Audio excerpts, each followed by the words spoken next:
ఏమండి ఏం టిఫిన్ కావాలండి? మైసూర్ బొండ బొంబాయి చట్నీ.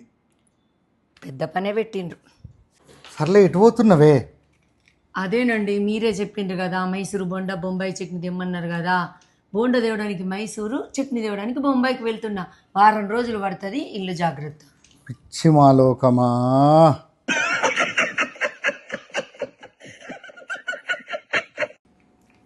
ఏమండి, మన పెళ్ళైనాక మీరు నేర్చుకున్నది ఒక్క మంచి పని చెప్పండి. ఎంత మౌనంగా ఉంటే అంత మంచిదని నేర్చుకున్నాను నేను. ఏమండి, ఇవాళ బిర్యానీ తినాలని ఉందండి, చేయన్నా? చెయ్యు.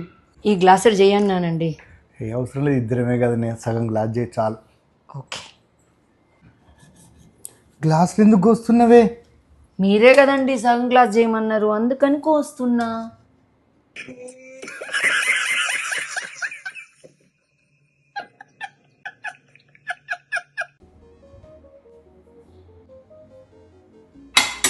నేను ఇక్కడ వంటింట్లోనేమో కష్టపడుతుంటే నువ్వు రిలాక్స్ అవుతున్నావా?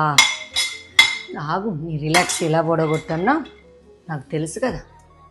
ఏమండి, గ్యాస్ అయిపోయింది, గ్యాస్ తేవాలి, కరెంటు బిల్ వచ్చింది, కరెంటు బిల్ కట్టాలి, గీజర్ పాడైంది, రిపేర్ చేయించు, ఏసీ సౌండ్ వస్తుంది, అది కూడా రిపేర్ చేయించాలి, కిచెన్లో నల్ల లీకేజ్ అవుతుంది, అది చేయించు, నేను హాస్పిటల్కి పోయేది ఉంది, ఓ 10-15 వేలు ఫోన్పే చేయి. ఇవన్నీ ఖర్చులు ఉన్నాయండి.